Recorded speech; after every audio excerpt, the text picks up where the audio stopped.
Previously on No Reserves Radio.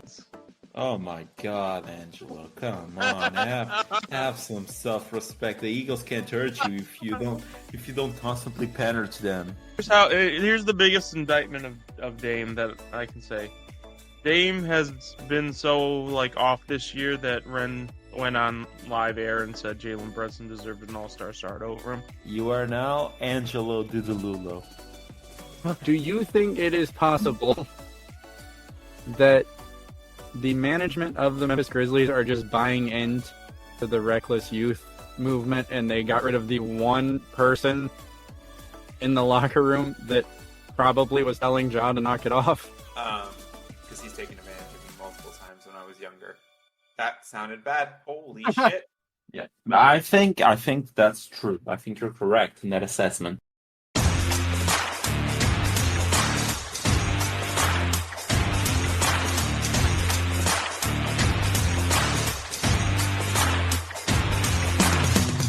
What's going on, guys? Welcome back to No Reserves Radio. I'm your host, Rehn. With me, as always, Angelo. No Austin this week. He's stuck out of town. He's still 40 minutes away, so I guess we could have waited for him, but we kind of just want to get the show on the road here. We did warn you last week this is going to be kind of a filler episode because there really isn't a lot that happened in the NBA this week besides the All-Star game, which we're talking about it on a few days after. By the time this episode comes out, it will have been a week since the All-Star weekend, so there was no real way for us to do it, so bear with us. I know that you were busy working, so how much of the All-Star events did you actually get to watch this year? Just a few. I swear we talked about this last week. There's no way we did because we recorded on Thursday. The All-Star game was on Sunday. All-Star weekend did not start until 2 days after we recorded, Angelo. We talked about the dunk contest and the three-point contest. We did not because the dunk contest was on Saturday. We talked about it. Go ahead and pull it. Because we talked about it. I pulled up the last thing I put for basketball.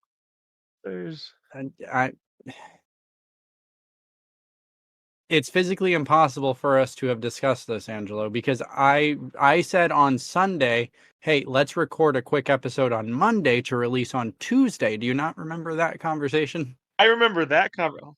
That was the first time we could have possibly talked about the All-Star game. The All-Star game was on Sunday. We recorded on Thursday. I'm telling you, I bet we talked about last year. I mean, we talked about it. We made predictions, but we didn't the events had not happened yet. It was physically impossible for us to have discussed the events.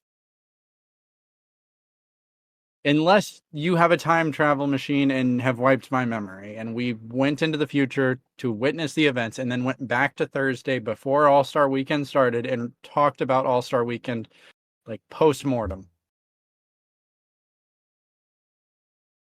Well, anyway, for those of you joining us this week, that's what we're going to talk about, because if you're a devout No Reserves listener, you know we did not talk about it last week.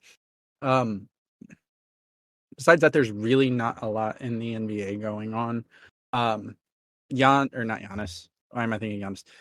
Victor Wembanyama, I really wish Austin was here to have this conversation. Oh no. Because he's in the history books now again. You recorded a 5x5. For those of you that don't know, which if you don't, why are you listening to a basketball podcast? Is when you hit 5 total points, assists, rebounds, blocks, and steals. It's kind of elite company to be in, and he did better than that. I should have had that pulled up because I think it was like a 25-point 5x5. 27 points. 27 points with 11 rebounds. 5 steals, 5 blocks. Yeah.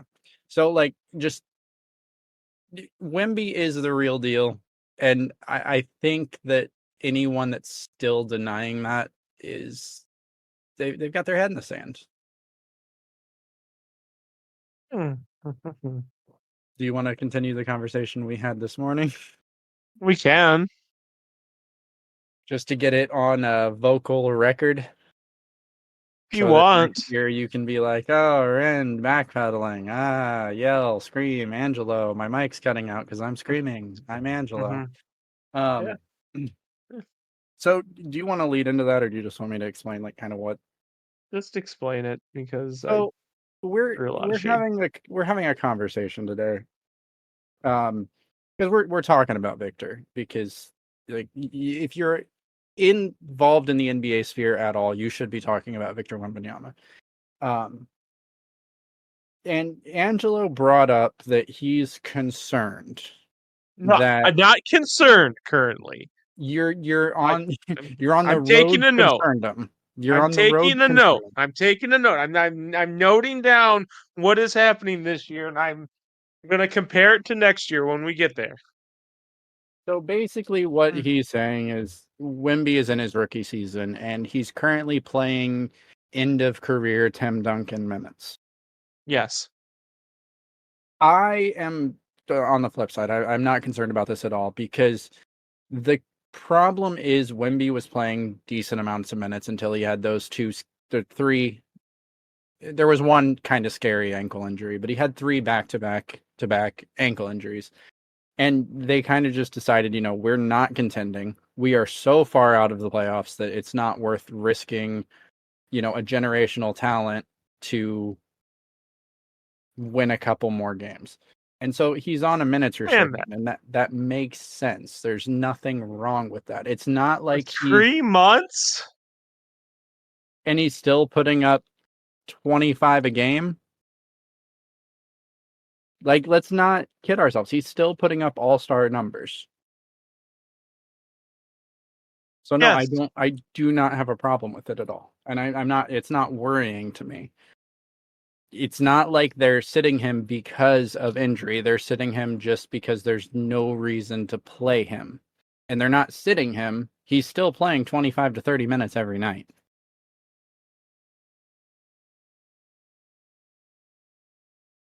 Now, Listen. Go on.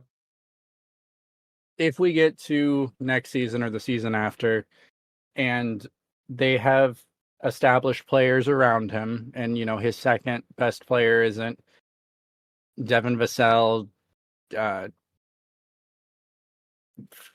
can't even think of who's on that team. Trey Jones, Keldon Johnson. Sochan Johnson. Yeah, like when there's actually established quality NBA players, if they're still resting him, there's cause for concern. Right now, there's no cause for concern. That is my whole point. Literally my whole point. That right there. But they're not going to be resting him. Like that's what I've been trying to get you to understand. Like they're doing it for a reason. There's no reason. Not necessarily to tank. They're doing it to stop it. Victor Wembanyama by himself wins you a couple more games. He does not significantly change your projections. It's pointless to play him 35 minutes a night and get you those 5 additional wins. It's not tanking. It's not that big of a difference. Like it's just it makes the most sense. Like I understand the minutes restriction, like healing from the injuries, but like correct me if I'm wrong. Did these like 3 ankle injuries happen in the last 3 months? Like 1 month one happened, then the next month another happened, then the next month another happened. Is that the progression? If I remember correctly, 2 of them occurred in November, like middle of November, end of November. November. Oh my god! And then the last one was the end of December, and that was the like. You're joking. No, we're in March, dude. Yes. Okay. I'm not saying he's not recovered from it. I'm saying they're not taking any risks. Like that ankle injury has nothing to do with his minutes restriction now. Besides the overall picture of they're not going to risk.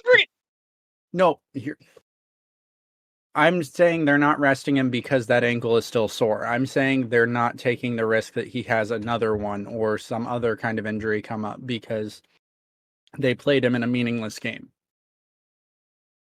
Because yes, they're trying to protect their asset, but they're also trying to get a higher draft pick. Like But they're one still hand playing washes him. the other in that. Huh? But they're still playing him. He's already played more games than Kawhi He Leonard did played like in the last 20 3 seasons. minutes, dude. High 20s minutes. Yeah, and he still played more minutes than If this Kawhi was Leonard played the Kawhi, last you would 3 be years. this would be a rant worthy episode if this was Kawhi. Because Kawhi doesn't play. So you're telling me if Kawhi played 20 minutes a game and Yeah. said his ankle was sore, you would say, yeah, okay, that's fine. Right? Yeah. Oh my He's still god, putting I up don't Kawhi believe you. numbers. I don't Absolutely. believe you. No, because Angelo, what you're not getting is Wemby has already played more games and more minutes than Kawhi has played over the past 4 years. False. They've played one. Wemby's played one more game this year than Kawhi. One more Yes. game. And over the last 4 years. This guy. Kawhi's played 50 past 4 years. Wemby's played 51 already. That's kind of my point. Wemby's going to play 60, 70 games. I'm just saying it makes more sense from a basketball general management standpoint to not uselessly waste or not uselessly risk an injury. It's why like so many teams don't let their players compete in international competition. It's meaningless to the NBA, right? Yes. Well, Did or did not Paul George that's break his different. leg during an international exhibition? That's different It's not. because you're. Yes, it is because you're protecting the asset in a game that you do not profit from. The NBA does profit from Wemby playing regular season games and regular Right. season minutes. Absolutely. Absolutely. Is Wemby not averaging like 26 over his last 20 games? Yeah, he's been doing He's great. putting up all- The performance is not the debate. So you would rather the Spurs put Wemby out there 35 to 40 minutes a night. He's averaging 40, whatever. They're still losing. You think that's important? And then when Wemby actually gets hurt in a meaningless No, game, I you think it's don't, valid? because I'm not the one who's gone here on this podcast Mhm. and lambasted tanking and lambasted load management. But when this is just management light and tanking light, So perfectly fine. it's not. Perfectly fine. So my issue with tanking is the Dallas Mavericks. They've tanking. won 11 games, Ren. They've won 3 more than the Spurs, than the Pistons. Right. And who is going to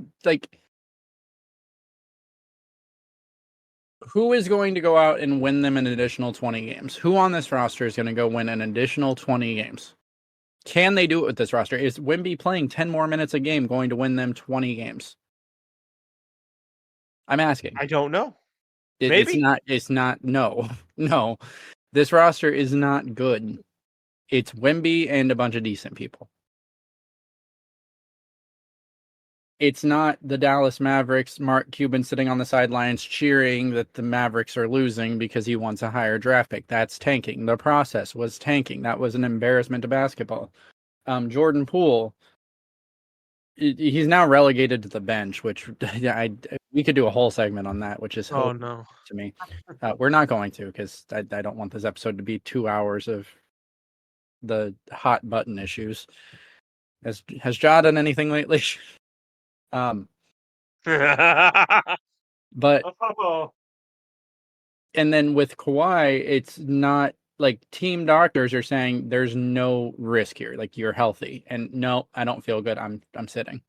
It's not the team saying, you know what, we're going to protect our asset. It's Kawhi saying, I'm not playing. That was the whole ordeal with not trusting the Spurs doctors, not trusting Toronto's medical staff. It's he thinks he knows better. And to an extent, yeah, you know your body better than other people do. But at the same time, there's a certain point when it's in your head.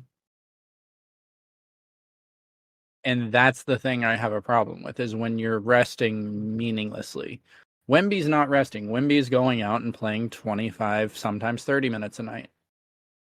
And he's putting up all-star caliber numbers. He's putting himself in the history books with a 5x5. That's a very short list of people that are in that. And he did it in 25 minutes, 26 minutes, something like that.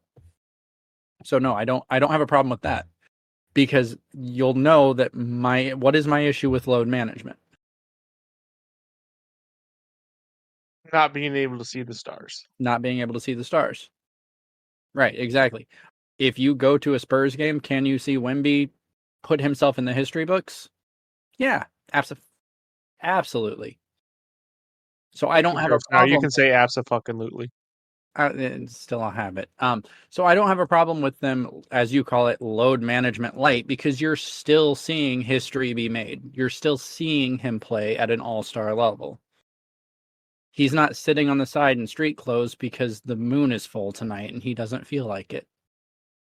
That's a difference. In terms of tanking, I have a problem with celebratory tanking. Oh, look at what we're doing. We've got Jordan Poole as our starting point guard. Isn't it hilarious?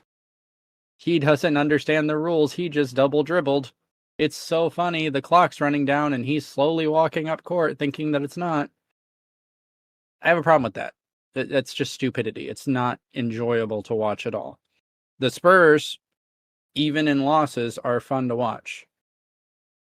For all intents and purposes, when like Jaden Ivey's on the floor, the Pistons aren't bad to watch. I actually do enjoy watching them a little bit.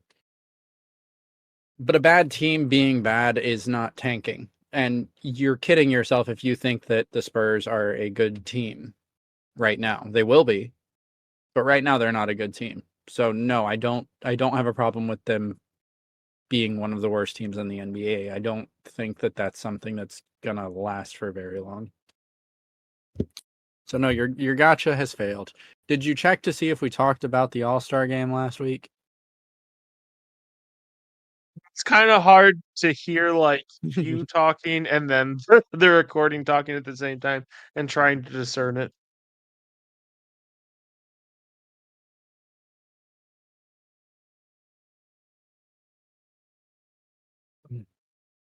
Well, I can just guarantee you that Okay. I promise you we did not talk about it. Regardless, I swear So we've had this conversation. we absolutely didn't. So That's fair.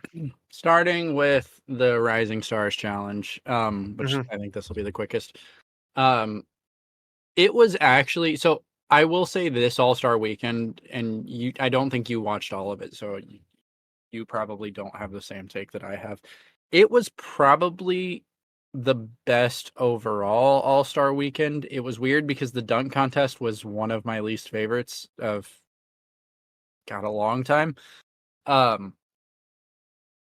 Because the overall atmosphere just wasn't there, and I don't know if that's because it was in Indiana, but it just felt to me. The Rising Stars Challenge was pretty fun though. I'm not going to list all the teams off, but basically Team Jalen, which was Team Jalen Rose, and Team Detlef Shrimp, they came down to the finals. Team Jalen won. Benedict Mathurin was MVP for the Rising Stars Challenge. That team also featured Derek Lively, Chet Holmgren, Jeremy Sochan, Jalen Williams, Shaden Sharp, Jordan Hawkins, and Walker Kessler, which actually is a pretty nice team. Yeah, it is. Interestingly, when I tell you who Team Detlef Schrempf, I keep fucking up that name. It shouldn't have been in the final. So it was Eisen Almansa, Matas Buzelis, Ron Holland, Tyler Smith, Oscar Shibwe, Imani Bates, Mac McClung, and Alondis Williams. Oh man. If you're confused, they're the G League teams. Like all those players are in the G League, so they weren't rookies. They weren't. I mean, some of them were rookies, but they're all in the G League.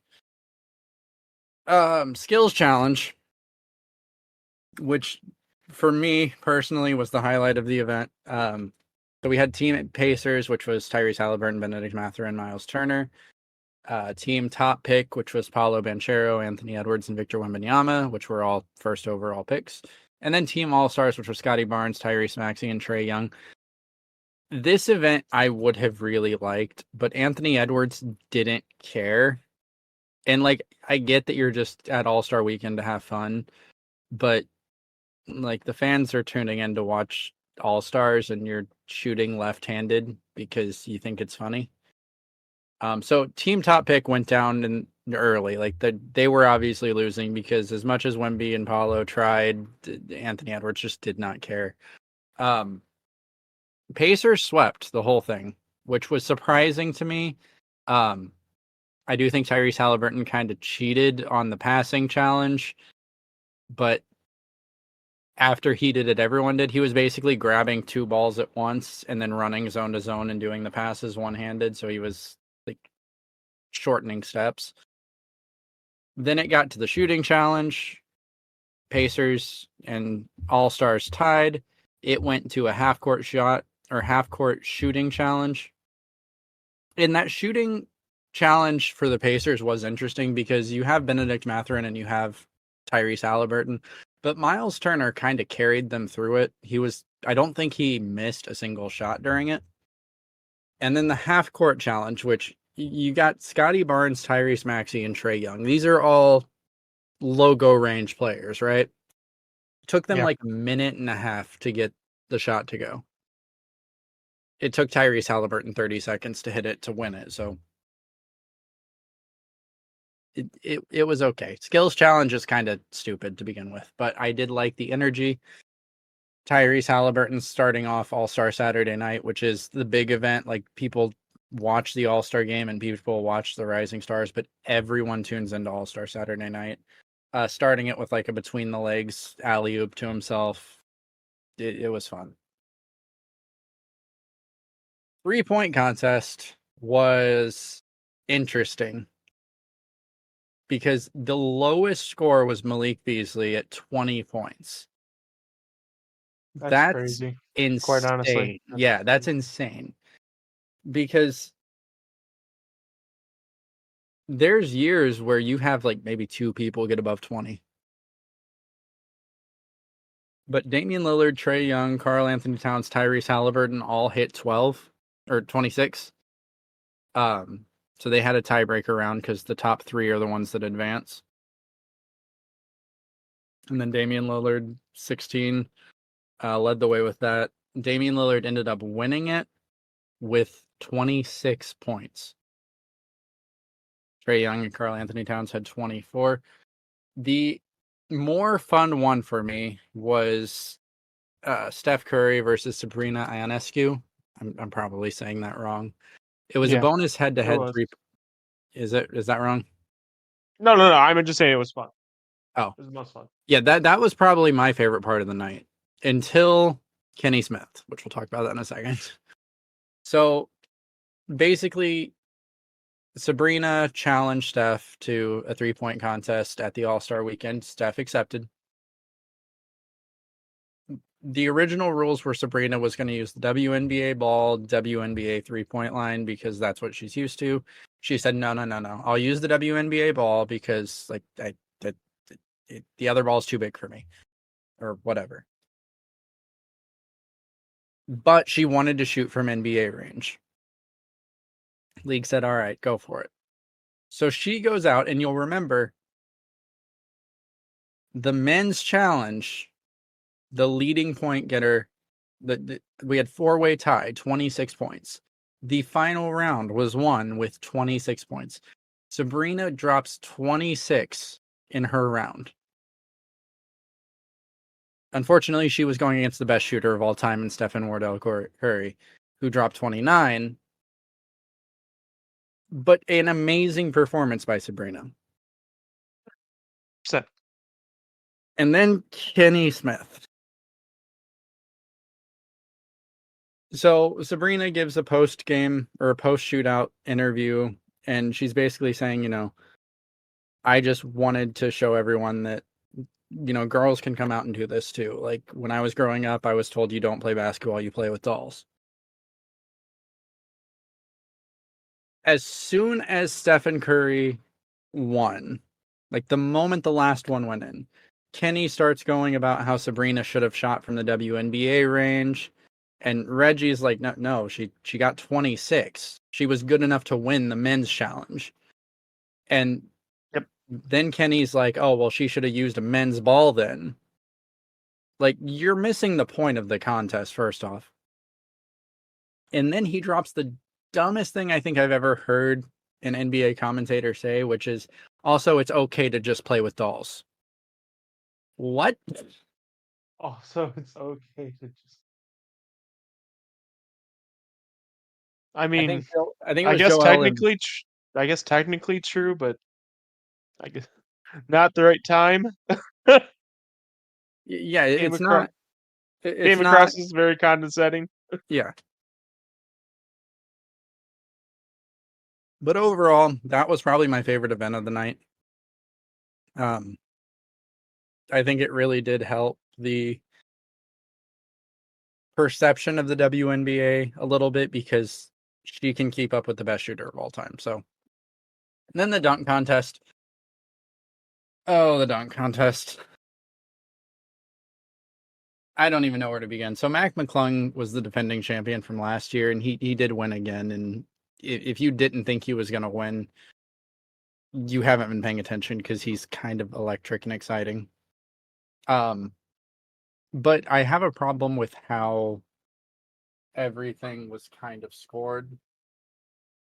And by that, I mean, Jaylen Brown's dunks were some of the worst dunks I think I've seen ever in a dunk contest. Like, do you remember? I don't remember who it was, but just off the top of my head, there was a dunk a few years back where he clipped an envelope to the net and he dunked and put his arm through the net and grabbed the envelope and then dropped to it and opened it and it was a 50. Do you remember that? Listeners at home probably do. That was a better dunk than what any of Jaylen Brown's. So he was doing a lot of. So he did a basic windmill for his first dunk, which was a 96.4. And then he did a windmill, but he covered his eyes after the dunk. It was supposed to be an homage to the no-look dunk, but he couldn't actually do a no-look dunk. He got a 47.6. He jumped over Kai Cenat, who's 5'3", sitting down in a chair, and that was a 48.6. And for his final dunk, or I might have these mixed up in the order. I'm just thinking through his dunks. Because Jaylen Brown doesn't go left, he put a glove on his left hand and did a windmill with his left hand. Basic windmill. The kind of dunk that, like, any NBA player that can dunk can do. It's not athletic. It's not challenging if you're able to, jump and dunk. Mac McClung was by far the best dunker of the night. Like, that's hands down. Yeah. Jaime Jaquez and Jacob Toppin, you can argue they were the two, but whoever was the two, the other one was the three. Jaylen Brown was significantly, or seriously and legitimately, the worst dunker of the night. But it felt like they were giving him higher scores because they were like, oh no, an all-star actually agreed to do the dunk contest. We've got to give him high scores. Do you agree with that sentiment? Or am I over? I forgot who was it Dominique? Was Dominique one of the judges? Mm-hmm. Yeah. You would think for a dude who is known for dunking that he would have a higher parameter for dunking. He was just giving out high scores like they were candy. I don't think, and he gave Max, I don't know if it was his first or second dunk, a very low score. And like, I had friends at the game and like watching it on TV, when Mac did the first dunk where he jumped over, I don't remember who he jumped over the first time. The first one he jumped over where he grabbed it tossed it to himself and then dunked it, it looked like a pretty basic dunk and it wasn't that impressive. But then when they showed the replay at Gainbridge, you could hear the crowd go, "Oh shit, he just did that." And I think that might have tied into that first score being as low because he only got a 48. But hands down, he was far and away the best dunker, and it's kind of disrespect. Like, this is why the dunk contest sucks, because we're not rewarding the high caliber dunks. We're saying, oh, Jaylen Brown dunked with his left hand, 48 or 98. Like, it's ridiculous. Oh, he got a 49 for dunking with his left hand. Sorry. Because I don't know. I wanted to make sure I was not tripping over nothing, because it really did feel like Jaylen Brown was getting star player treatment with those scores. It was ridiculous. Quite honestly, it was ridiculous. Then the All-Star game. I have a personal problem with the All-Star game. And I haven't actually talked about, I haven't talked to you guys about it because I don't think you watched the whole game. And it comes with the fact that towards the end of the game, Damian Lillard and Giannis were icing Tyrese out of the game so Damian could win the All-Star MVP. Like, if you go watch the last 10 minutes of that game, if one of them had the ball, it was not going anywhere near Tyrese. Like, they would shot chuck just to stop him from getting the ball. Gotta love it. It was kind of petty, but the East did win 211 to 186. I am all for petty, so. That said, Karl Anthony Towns dropped 50 in that game. So one of the things that kept coming up throughout the whole weekend, and I'm very particular too because I am from Indianapolis, there was a lot of personalities, both NBA players and media personalities. I think Draymond Green said something on his podcast. He said something to Charles Barkley, and Charles was like, "I'd rather go to Indianapolis than San Francisco." So I don't know what you're implying here.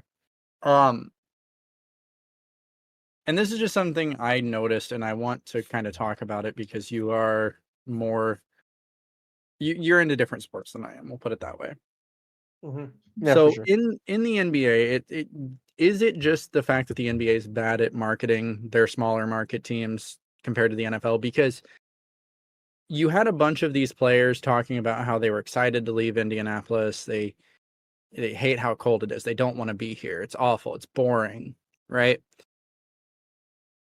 But in the NFL, Indianapolis is pretty well respected. Like, it's where the combine is. And I've never heard someone be like, "Oh, don't want to go to Green Bay, even though it's cold there." So is it just something culturally within the NBA, or is the NFL just better at marketing it? Or is it something like there's so many roster spots available that there's more limited options for players and they don't really get as much say as an NBA player does? That probably has a little bit to And do with it. connected to it, is this the same in basketball? Because in hockey, I can't explain hockey. It doesn't matter. But in other sports, is it similar, or is it just the leagues themselves are better at marketing? I think part of it is the leagues are better at marketing, and I think another part of it, and this is probably going to sound bad for you, but I think that football fans on average care more about their teams than the NBA, in the sense that Absolutely. yeah. So I never got asked to step outside for a fist fight because I shit talked the Pacers, but I have for shit talking the Steelers. Right. And I don't imagine if someone went to Philadelphia and said the Eagles stadium sucks, that would go over well. Right. So, No, I definitely think there's more of a team loyalty in football than there is in. So I think part of it is that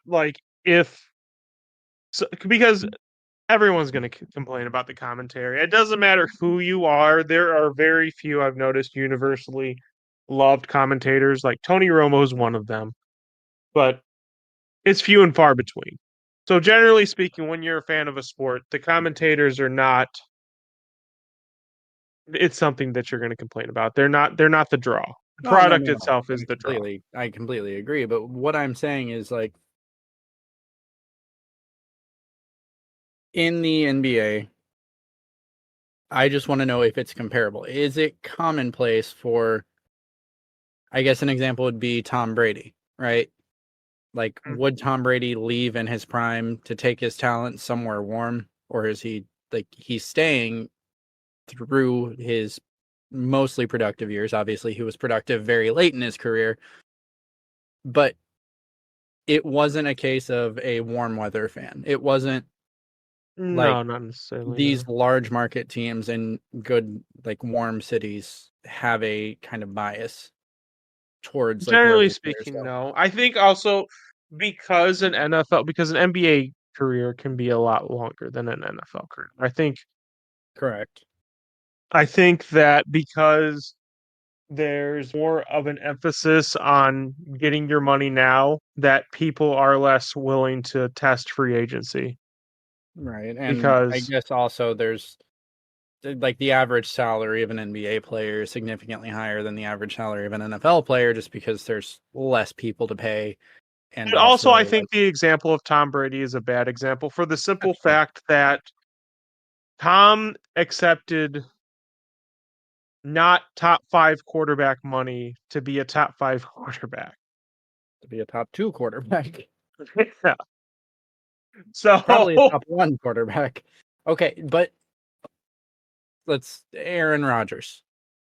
Right. He left Green Bay to go to New York, by the way. Right, but New York's still, like, it's cold. But isn't he older now? He's older now. Right? Yes, he's going to be 40 in a season or two, if I'm not mistaken. End of the career, that's different. I'm saying, like, you don't see, like, NFL players commenting on, like, the fact that they don't want to go to Seattle because it's cold and rainy, right? Right. Like, Well, they don't want to burn bridges. Like, if you're in a situation where you're a free agent, very likely you've been low-key shafted by your organization in some way or another.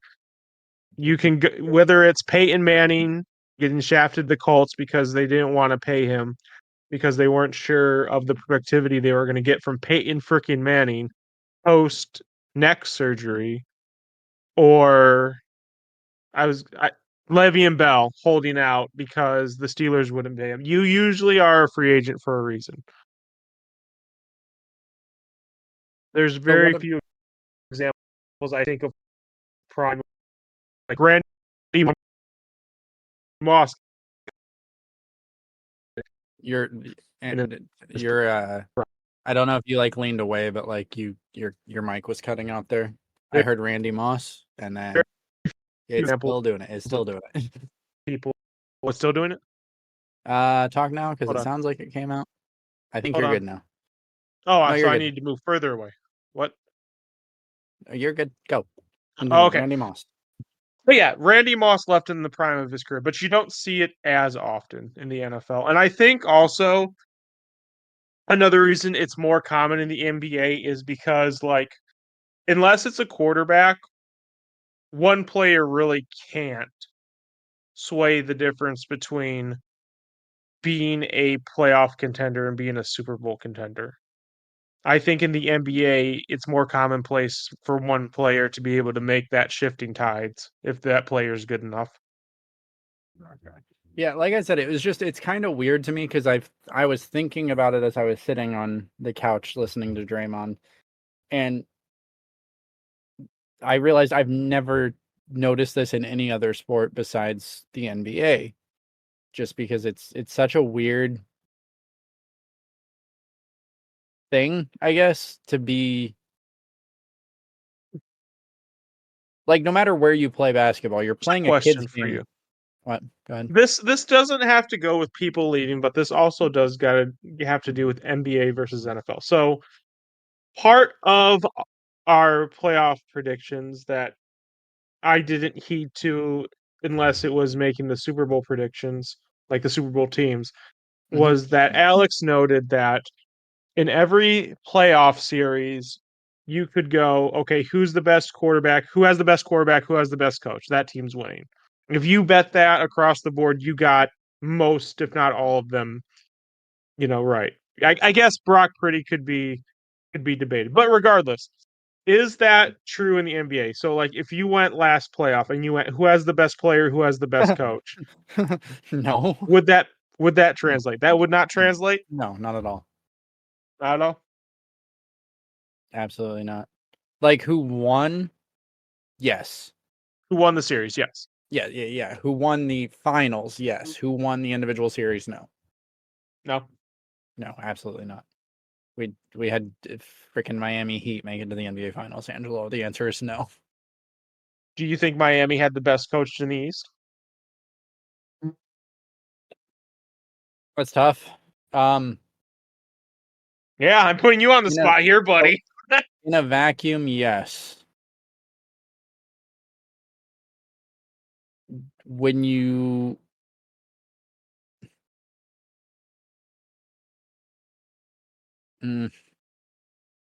I don't know, it's tough. I'll say yes, but it's more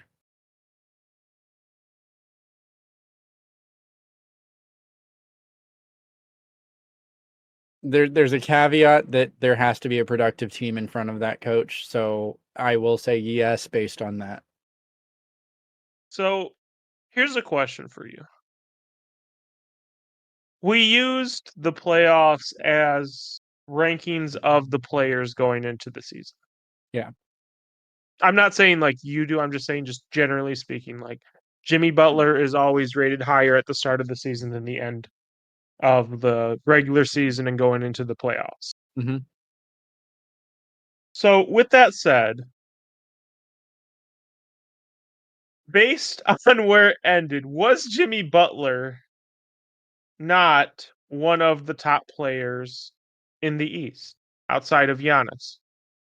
Outside of Giannis, who do you think was definitively better ranked than Jimmy by the end of the postseason?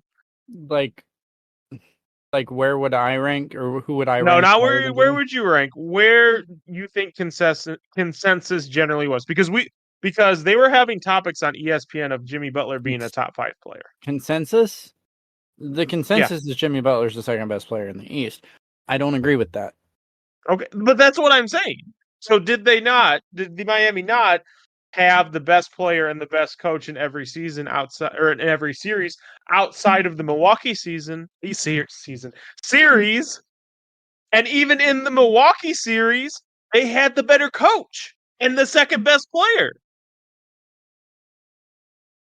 right? Let me pull this up real quick.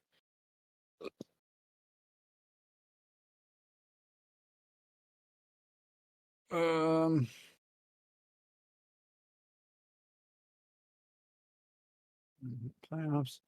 So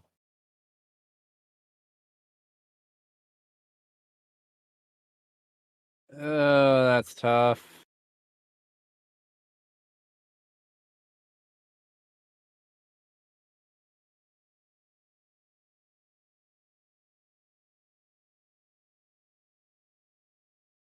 Hold on.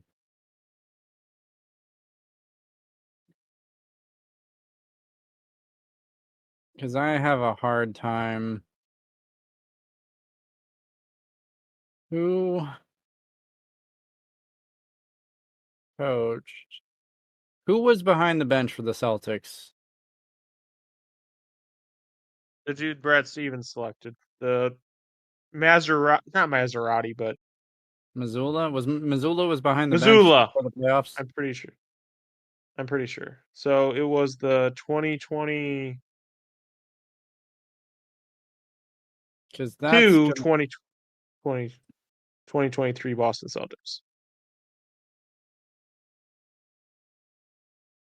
Hold on, Celtics. Joe Mazzulla, yes. So Missoula was. Yes. Okay, so I'll say they had the better coach. I don't think they had the better player. I think they actually had the third best player in that series. Me personally, I say they have the fourth best player in that series, but I'm biased That's good.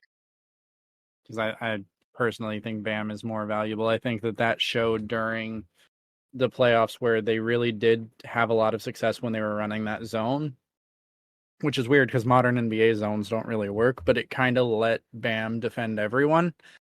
And Bam is kind of good at defense. So honestly, I think that's kind of a knock against Spoelstra because they didn't stick to that in the ending of that series, and it did work for them early on in the series, and they didn't do it.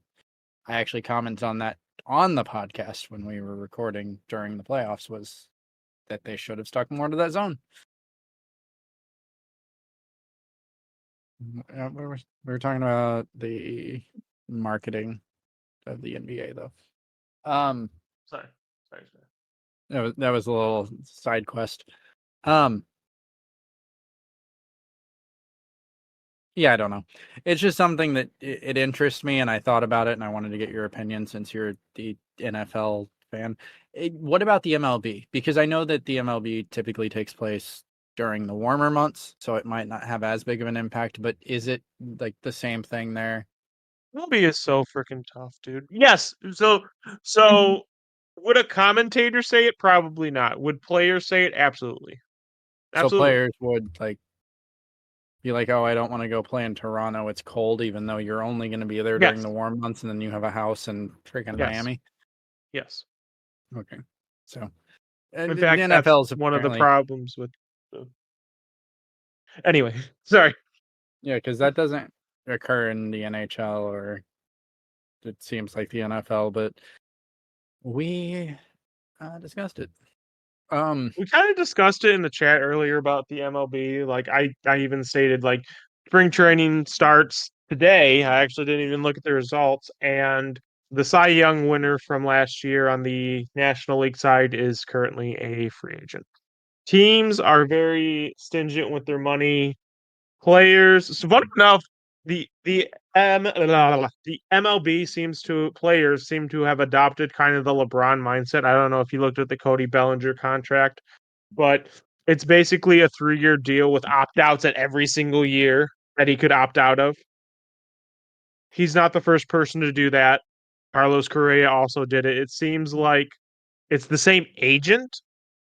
Like the same agent is the players who are doing this. So this might be a trend that might seem to happen in the MLB because the reason Correa did it is Correa wasn't getting the money he wanted.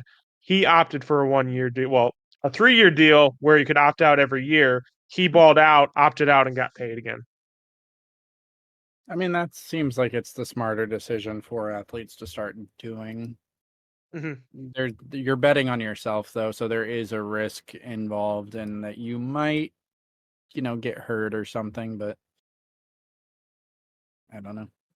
I don't know what I would do if I was like an all league talent in any sport, like, because you are justifiably able to get paid the max amount, but contracts go up over time. So if you opt for a smaller term contract, you might get paid more overall with the opportunity to ring chase if that's your thing. But you also could get hurt and ruin your career and end up with a like Victor Oladipo where you turn down It's another weird thing. So like I guess ring chasing kind of happens in the NFL and the MLB, but it doesn't get chastised. It's So kind of for what you said earlier. It's not the quarterbacks doing it as much, is it? no, Right. So like it's not going to get talked about because like the rest of the team is but built here's around the quarterback, the even the NFL is defense. kind of so. Here's the weird thing. So like Tom Brady didn't leave, right? You can be like, oh, Tom Brady took less money, he didn't leave. Like the Patriots built an amazing team around him. Patrick Right. Mahomes got a $500 million deal with the Chiefs. The Chiefs are still making good teams around him. So when you have a good quarterback, you don't have these owners and these GMs like twiddling their thumbs, floundering their top talent, Right. unless you're Green Bay. They're But spending money. Yes, you're spending money. So I'm curious. So that's also another thing. You want to go to the example of LeBron leaving because he's the one who started it. That Cleveland roster was not built to compete. It just wasn't. Right? No, but LeBron left in what 2011. 2011. Why does it feel like it was shorter? I don't know. Yeah, because the Because it decision feels was like it was yesterday, and it Yeah, feels like LeBron had just got in Cleveland because they made a finals run like what 3 years prior, 4 years prior. that's true. He kind of just slid under the radar, like amazing player, but like just kind of Well, it's because Boston Cleveland. made that super team with KG, Ray Allen, and Paul Pierce, and LeBron couldn't get past them. In fact, if I'm not mistaken, the 2 years before he left, we lost the Cavs lost to the Celtics Yeah, both those years yeah. Because in like 7 games and 2010 six was when games, the if 2010 I'm was not when they mistaken. won the finals and they went back to back. They didn't win it Yeah, back to back, but they went back to back. yeah.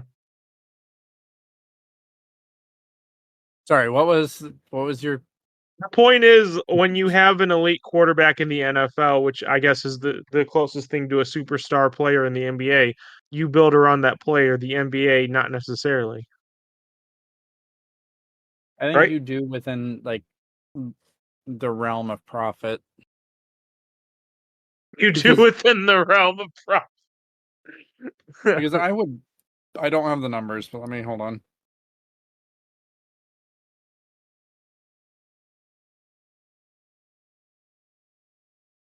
18.6. Remember 18.6. Okay, so the NFL makes 18.6 billion more a year than the NFL. So like the owners are probably a little Say that again. more. I think I heard NFL twice. The The NFL. NFL makes about 8.6 billion more than the NBA does per year. So like the Okay. owners get a better chunk of change, so they're probably more willing to spend that. Um Not saying $10 billion is nothing. Like obviously that's a lot of money, but Yeah. No. that makes the average 2.8 billion for the teams, and you've got to cover the costs as well as build a team. So it is more understandable for some of those smaller. That's been my whole point, like with smaller market teams and how bad the NBA is at like parity. Which right now we're in the probably the best area or best time of parity that we've ever been in. That's pretty good. Um, God, that's flown past. That's been an hour. Let's do let's play a game, Angelo. Let's get some Game. TikTok in here. You ready You for some do TikTok? seem to like your TikTok trend games lately. Look, this is the filler episode. The NBA's back this week, so we'll have NBA content next week. We talked about what we could talk about. We even brought the NBA or the NFL, the MLB, the NHL. We brought it all out. This is the filler episode. So let's do some blind rankings, okay? So we'll do the first one easy. This is just like where they are today. So this is a warm-up round. So I'm going to spin a wheel. I got a wheel pulled up in front of me. Okay. You have 1 through Oh 5. no, we're doing 1 through 5. Crap. 1 Okay. through 5. 1 through 5. Blind ranking. This one's going to be the easiest one. This is just NBA where are they? players playing today. No, this is NBA teams. We're not doing players. That would take way too long. Oh, We'll okay. do Okay. that for a Teams. full episode at some point when Austin's here. So 1 through 5. This wheel takes a lot longer to spin than I thought. Indiana Pacers. Agree. Yeah, I also say 3. Hold on, I gotta type. Austin's not here to do my typing for me. Austin. Yep. Yep. So that's spinning. So we both have Pacers at 3. Brooklyn Nets. Oh, 4. I'm going 5. There's a few teams that are worse, but I like my odds of not getting one of those. Okay. Oh, the next team. This takes forever. Cleveland Cavaliers. Ooh, 2. I'm gonna get really aggressive and put him 1. I've got him at 2 just because the reverse of the Nets. I feel like there's a couple teams that I would put above them, and I feel like we'll probably get one. Okay. Utah Jazz, and I'm fucked. Actually, no, I put them at 4. I don't think they're as good as the Pacers.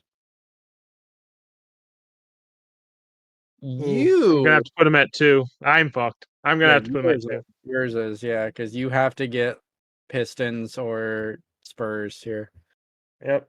or Or Hornets Wizards. or Wizards, yeah. Washington Wizards, you son of a bitch. Yeah! Suck it, Ryan! Suck it, Ryan! So for those of you following along at home, and if you kept score, that puts the Wizards at number 1 for me. Suck it, Ryan! Oh God. So you have Cavs, Jazz, Pacers, Nets, Wizards. I have Wizards, Cavs, Pacers, Jazz. You win that one. Yep. Suck it, Ryan. Okay, so the next one, this one's gonna be fun. So we're gonna blind rank these teams based on their young core. Okay. So So obviously, like, we're not gonna have teams that don't have a young core, I hope. oh Right? no, we are. We are. Yeah. So Like we can get the Lakers. yeah, you could get the Lakers, but that's your number 5. Like that's just like getting like we're ranking teams on how good they are. So we also had to have the Wizards on here. Uh-huh. So, Okay. so you're blind ranking. So this is gonna be like this one we're gonna actually have to think about. So this is the Los Angeles Clippers. This is 5. Hmm. It's 5. I don't even have to think about it. You could get the Lakers. I'll put it at 5 too. Screw it. Yeah, it old team. Yep. Okay. Da, da, da, da, da. Chicago Bulls. 4. Yeah, 4. Oh God, we're screwing ourselves over. And if you play along at home as well and see if you beat us. New York Knicks. I'm gonna say 2. I'm I'm saying gonna say 3. 2. I'm gonna say 2. I'm going 5, 4, 3, 2, 1. Apparently. Yep. Welcome to No Reserves. We do TikTok trends because why not? We're not on TikTok, but we're all on all other social medias at No Reserves. Atlanta Hawks. I think I just screwed myself over. 3. Yeah, I've got them at 2 because I have to. I can't put them at 1. This is about to get bad. Both of our ones are about to be It's gonna cursed. be like the Lakers. The Lakers, we're about to get cursed. We're about to get cursed. Oh no, Dallas Mavericks. Just because Oh of yeah, Derek Lively, that's your one that wins. and And Luca. you 100% won that one. Yep. I went 5, 4, 3, 2, 1. You went Today- Mavericks, Knicks, Hawks, Bulls, Clippers. You definitely won that round. Ugh. I am starting to learn that Ren does not have good intuition. We're playing a game of entirely luck here. Yep, Ren does not have good There's intuition. no control here. Let's do one best star player or star players. So we're gonna rank the teams based on their star player, Or right? just their top player. Their top player, their number 1 player. God. Detroit Pistons. This is okay. So 5. before we do we want to say that's Cade or Jaden Ivey? Because I think it could go either way. I'm gonna say Cade, but I'm still going 5. Either way, I'm saying 5. The only team that I think could top that is the Wizards, and even then it's debatable. So go on. Phoenix Suns is Devin Booker or KD? KD. It's KD. 2. Yeah, I also say 2 because there's plenty of players better than KD, but there's a lot more worse than him. Where are you going? It's spinning. It takes for. No, where did you go with KD? Oh, I went to Brooklyn two Nets, as well. Mikal Bridges. I'm going 4. 4, yeah. We're just gonna Now add a this bunch is of where lists. if we get the Wizards, we're screwed. There's a few teams if we get here, we're screwed. Because there's a lot of players better than Mikal Bridges. Philadelphia 76ers, Joel Embiid. Are you ready for this? You're going 3? This is gonna be prime. No, 1. I'm going 1. Oh, God. I'm also Prime going intuition. 1. Prime intuition here. We have the same lists, FYI. Yeah, so I it mean, doesn't this one matter. makes more sense. Like this one, this isn't like opinions or anything. Mhm. Boston Celtics, Jason Tatum. Actually, So that's 3. So now the debate is Jason Tatum better than Kevin Durant?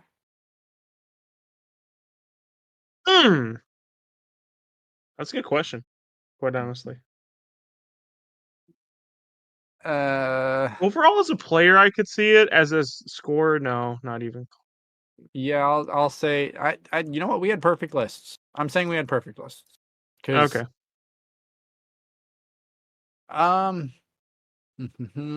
What category should we do next? Bench? We could do bench. Bench. Bench. Okay. Bench. Blind ranking of the benches. Oh, That's God. tough because benches change so much. Yeah, I'm about to say, here's where you're gonna get me. There you go. Oh, the Denver Nuggets. 3? Yeah, 3. It's definitely not as good as it was last year. I think the consensus 1 is Boston. If we get Boston, that's the. Yeah, easily. But Oh, I gotta spin again. We got the Nuggets again. We spin.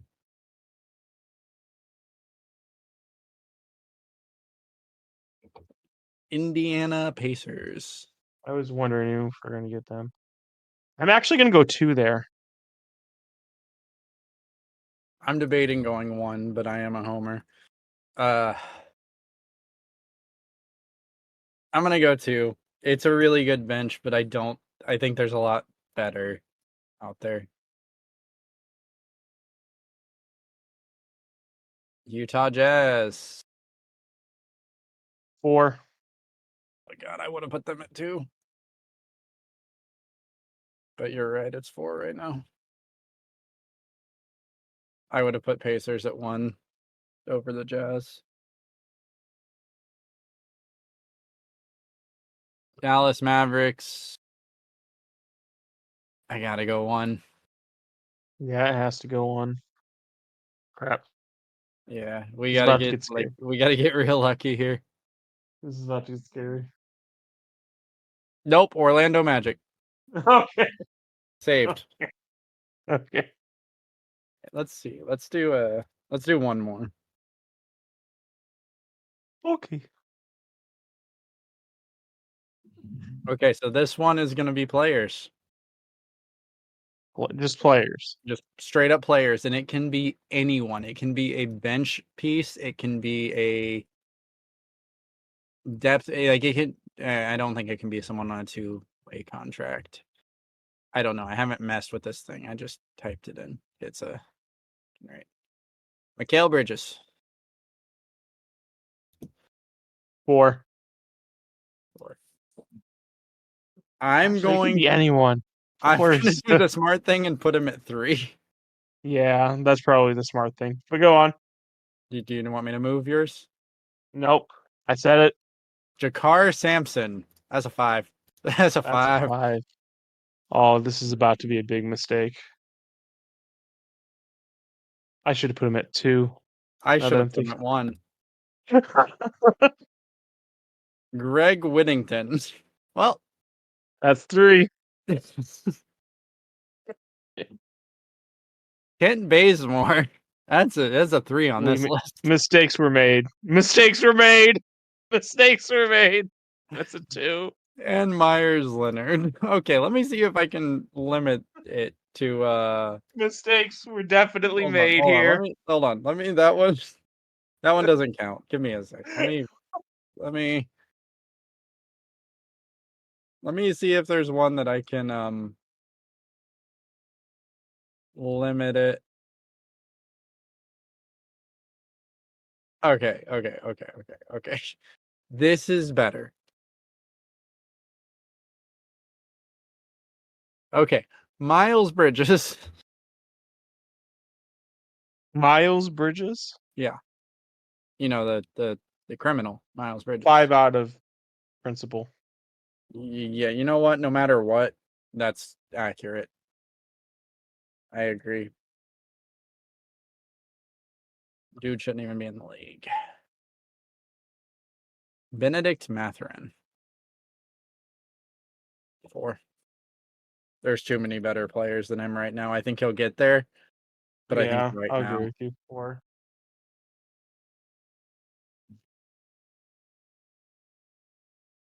Lauri Markkanen. I'm gonna go 3. Yeah, same.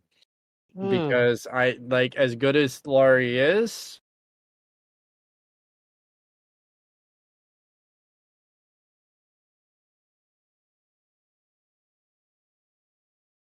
As good as Laurie is. I just am not sure. Sorry, I was typing. Oh, you're good. Sorry, I got Miles Bridges again. Fuck.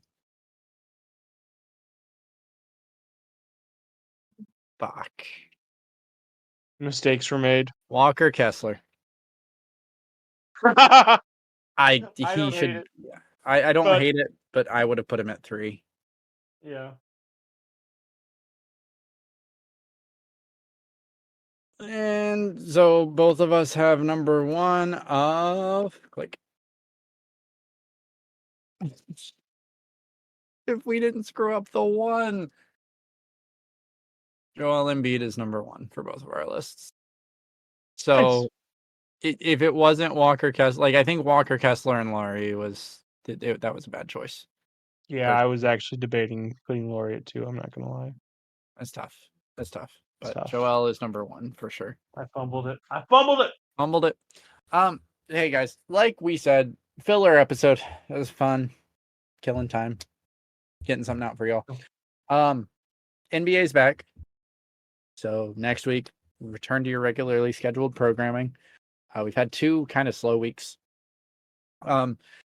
Angelo and Alex are in the off season over on the football podcast, but they're still going to keep content out for y'all. So keep tuning in every Thursday for their stuff. We will have episodes on Tuesday at some point, so make sure you've got the notifications enabled. You will get told that they're coming out on whatever pod platform you are on. Follow us on socials at No Reserves everywhere. And leave us a like, comment, subscribe, follow. Whatever your pod platform lets you do that for us. It'll help us a lot, and we do appreciate it. That's all I got. Do you got anything, Angela? No, I got nothing. All right. Hey, guys, have a great week. We will see you next Sunday. Well, Angelo will see you on Thursday, but I will see you next Sunday, and hopefully Austin will be here. Love you. Bye. Angelo would definitely see you on Sunday. Or Sunday. Thursday. Thursday. God damn.